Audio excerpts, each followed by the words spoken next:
At paano yung sistema natin, Eunice, ngayon? Pwede bang walk-in, doon kukuha ng ticket, o kung na kailangang prior doon sa araw ng kanilang pagsakay, nakakuha na sila ng ticket online? Ganun na ba ngayon ang sistema? Nako, yes po, dalawang paraan. Pwede po silang pumunta sa Pantalan dahil may ticketing booth naman po doon na mapipilan. Pero mas maganda pa rin po kung nakabook na sila online para dire-diretso na po sa passenger terminal. Ang nangyayari po kasi may iba tayong mga pasahero na nagbabakasakali na may ticket pa, no? Meron pa naman po. Pero like for example, dito sa Northport kahapon ay fully booked na po. So, mas maganda pa rin po kung online na sila mag-book para dire-diretso na po kaagad sa passenger terminal at hindi na po pipila sa ticketing line. At parang napanood ko sa isang TV report, ang dami niyong ginawang improvement para mas convenient yung pagsakay, paghihintay ng mga pasahero, para convenient kung may kasamang bata. Ano yung mga improvement na ma-experience sa mga pasahero sa mga Pantalan? Yes, tama po. Like for example, dito sa Batangas Port, 8,000 na po yung seating capacity natin dyan. And meron na rin po dyan 3 convenience stores sa loob ng passenger terminal. At saka po yung mga restaurants, actually, saka coffee shop. So, pwedeng tumambay habang nag-aantay po ng biyahe. And dito po sa Northport natin, actually, as we speak, andun po si Secretary papunta doon, no? Si DOTR Secretary papunta doon para mag-inspect. Pero ngayon po sa Northport, meron na rin tayong mga coffee shop at saka po vendor machine. And bukas na rin po ating mga children's room para sa mga kasama bata ng mga pasahero natin at saka po yung prayer room at mga all gender CR po. Good to hear that. Pero meron bang mga ipinagbabawal ang PPA sa mga kargamento na dala ng mga pasahero o wala namang ganong limitation or mga pagbabawal? Yes, meron pa rin po kasi ang ating pong monitoring, no, sa ating pong Port Police Department. Meron pa rin po mga nakukumpiska, like for example, yung mga Swiss knife, balisong, at saka yung mga tari ng manok. Bawal po yan kasi ito po ay delikado at matalas at hindi po pwede dahil deadly po yan. Bawal din po yung mga gas, yung mga butane at saka yung mga lighter. Yan po yung makaraniwan nating nakukumpiska at paputok po, bawal po. So itong lahat ng ito na parang pinagbabawal para matiyak din ang kaligtasan nila, nitong maligtas na paglalakbay ng ating mga kababayan. Yes, Ma'am Sally, kasi for example po ngayon mas mahigpit po tayo sa security measures and dadaan talaga lahat ng dala nila sa mga x-ray machine at mga baggage scanner. So doon pa lang makikita na po yung mga pinagbabawal. And hindi po talaga papayagan dahil like for example, kung paputok po, hindi na po yung makakasabit ng barko dahil maaari po yung mag-spark, mga apoy, no? At delikado po. So, Eunice, hanggang kailan ninyo igagawin itong ganitong buong holiday season? Kasi after ng Christmas, pwede rin iba balik Manila, iba naman tapos after ng New Year, marami pa rin mag-uuwian at babalik. So hanggang New Year na itong inyong pagiging alerto at pagbabantay sa mga port natin? Nako, tama po, Ma'am Feli, hanggang January 5 po ay naka-duty po ang lahat ng PPA employee dahil may mga kababayan po tayo na hindi umuwi ng Pasko pero uuwi naman po ng bagong taon. At yung syempre po yung mga pabalik na pasahero mula sa probinsya ay naasahan din po natin yan. Kaya talaga pong naka-alert din po tayo dahil po ang may mga low pressure area din po, no, sa bandang Mindanao. So nako, inaabangan po natin kung magkakaroon naman ng mga delay o kanseladong biyahe po. Eunice, balikan ko lang dun sa nabanggit mo kanina na around how many million? 6 million ba yung inaasahan natin na magiging pasahero sa iba't ibang pantalan sa ating bansa, tama ba? Around 4.5 billion passengers po yung inaasahan natin sa mga terminals natin nationwide na po yan. Mas marami po sa 4.3 million last year. So ito po inaasahan natin, ang peak natin ay sa 22 po.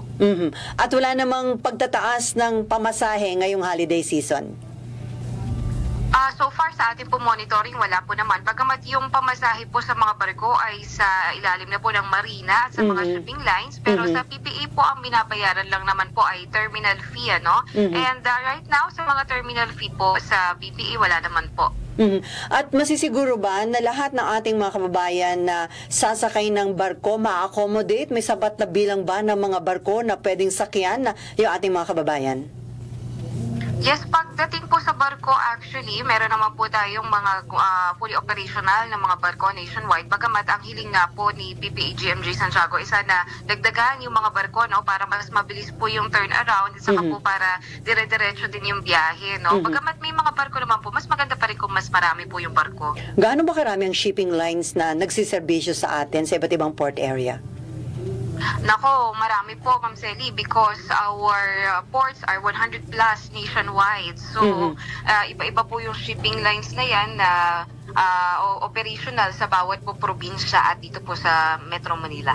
At isa ba sa mga ibinibigay na pag-alalay ng PPA sa mga port area, yung may tumutulong kapag may mga senior citizen, meron ba diyang kung hirap na maglakad o kaya may mga buntis, yung mga PWDs, meron ba tayong mga special na mga pribilehiyo at mga serbisyo o pag-alalay na binibigay sa mga ganitong sektor ng ating lipunan, yung mga senior citizen, mga buntis at PWDs? Yes po, actually, dito nga po binuksan na natin yung mga priority seating po natin, no, para sa mga buntis, PWD at senior citizen dahil mas maganda po kung hindi na sila pumila o mag-antay doon sa mga upuan, no, mas maganda po meron na silang priority seating. And bukas na po yan sa Northport and sa Batangas Port, meron na rin po yan. Actually, sa lahat po ng port natin, meron po tayong mga ganyan para hindi po maabala at priority po natin itong mga matatanda at may kapansanan. So Eunice, ikaw ba makakapagbakasyon ngayong holiday season? Ay, naririnig kita kung saan-saan na ini-interview sa puyo. Oy, si Eunice ito. So, makakabakasyon kaya itong si Eunice ngayong holiday season? Nako, Ma'am Sally, ito nga po naka-duty nga po tayong ngayon pero wala muna pong bakasyon naging January 5 kasi po ang dami talaga nating pasahero kasi yung nakaka-apekto po yung bagyo noong Nobyembre na hindi po umuwi yung mga passengers natin. So ngayon po sila dagsa sa mga pantalan So bawal po, may no leave policy po ang ating GMG Santiago.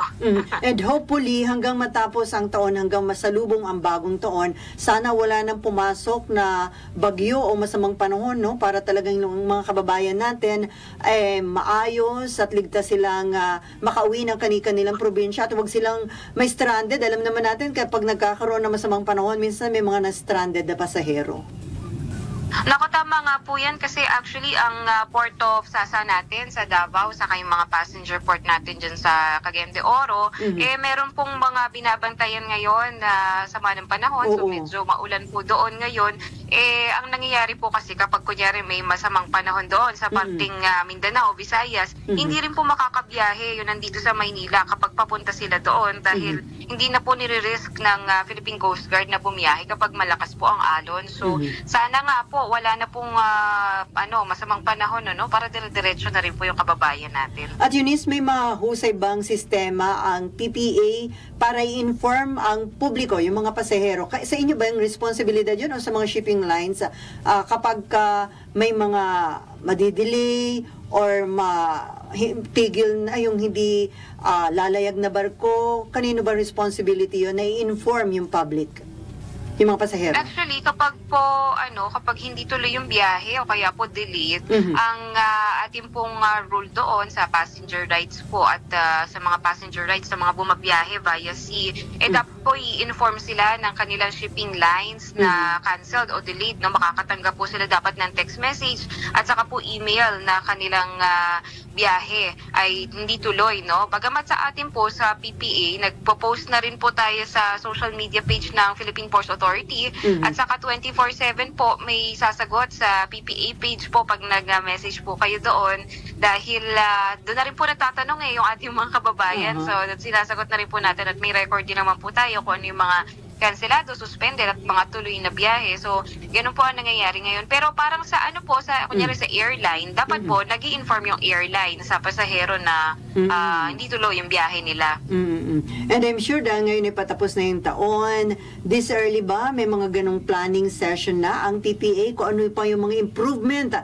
na gagawin na sa mga serbisyo na binibigay nyo sa ating mga kababayan sa iba't ibang pantalan sa bansa? Nako, tama po yan, Ma'am Selly. Actually, ito nga po yung patapos na taon, marami na rin pong nasimula na proyekto. Nasa 66 po yung ongoing na project ng PPA, and next year magpapatuloy po yan, kabilang na yung mga pagpapalaki ng passenger terminal. Saka po yung ating mga ginagawang proyekto, meron pong nilagdaan si PPA GMJ Santiago na proyekto with the Department of Energy about the offshore wind project. So para kumbaga, yung mga pantalan usually, di ba po, pampasahero, saka pang cargo lang, ganyan. Pero ngayon, we're venturing into other uses of the ports po. Wow. At meron bang mga inaasahan tayo in the coming years na mga itatayo na bagong pantalan sa bansa? Yes po, marami pa po tayong mga dapat abangan. Like for example, this year pa lang po, no, nakapaglunsad ang PPA ng napakaraming proyekto, particularly yung 5 po sa 50. Dahil 50 years po ng PPA ngayong taon, naglunsad po ng 5 proyekto. Kabilang po siya sa Lucena, binuksan na rin po nga pala yung ating K9 Academy sa Pampanga. So pwedeng-pwede na pong mag-train ng mga government agencies ng kanilang K9 units sa K9 Academy po ng PPA at ng PCG sa Pampanga. Wow, may academy na pala kayo, ha? Yes, at ito po ang first in Southeast Asia, ha, na government-owned kumbaga training academy para sa mga K9 units. So pwede na po sila dyan at bukas na. And we're also coordinating po sa mga shipping lines kasi di ba po nag-launch this year din yung PPA ng Papasyal Tayo campaign. So baka naman pwede natin gawin yung mga cruise, local tourism sa mga barko, and yun po, marami pa po tayong mga aasahan. Ayun, parang target nyo maging world-class ang ating mga pantalan sa ating bansa. Tama po, kasi with this local boom ng tourism po, kasabay din ito yung pagdating naman ng mga cruise passengers natin, no? This year po nasa around 100,000 yung passengers na inaasahan natin dito sa natin sa cruise tourism natin.